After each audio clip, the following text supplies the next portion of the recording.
In tradition, the four horsemen are identified as pestilence, war, famine, and death.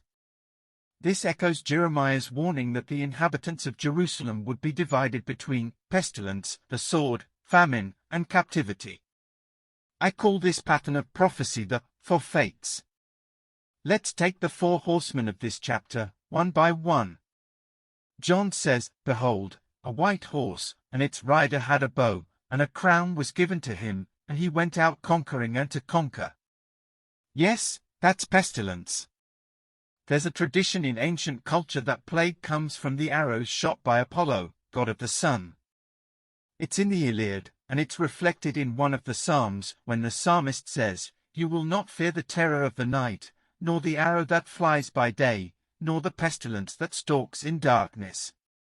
There was another horse, bright red, its rider was permitted to take peace from the earth.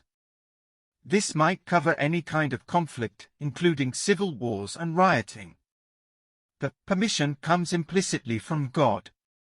The next horseman is told to sell a quart of wheat for a denarius and 3 quarts of barley for a denarius.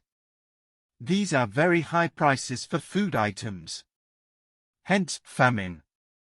Ironically, there is no shortage of luxury items like wine.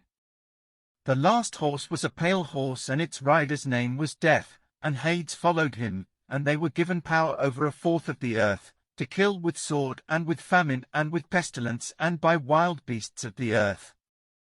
In other words, they are accompanied by Ezekiel's version of the four fates.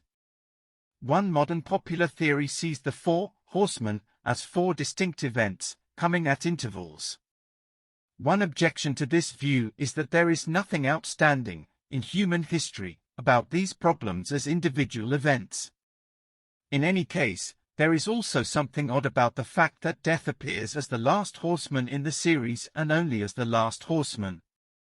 Pestilence, war, and famine are causes of death in their own right, yet if they came separately, they would be coming in the absence of death, which would be absurd. So I'm convinced that John's expecting us to see a completely different picture. These horsemen are coming in quick succession, and once they get going, they are running together. The 3 causes of death fan out across the world, their paths crossing and crisscrossing, while death itself follows on close behind them to pick up all the corpses. In other words, these are not meant to be 4 distinct disasters, but the different components of one major, devastating disaster. The four fates. For me, as an old student of history, it's only too easy to imagine a possible feedback effect. That is, as these disasters are developing and merging, they might be helping to aggravate one another. For example, pestilence and war would disrupt the growing of food and the transportation of food, which would aggravate shortages. Shortages would aggravate the loss of peace, with fighting at all levels of society from local markets to international frontiers. Any epidemic which was drastic enough to break down social structures would also help to take peace from the earth. Finally, any combination of death and social breakdown which left bodies lying around unburied would aggravate the problem of disease.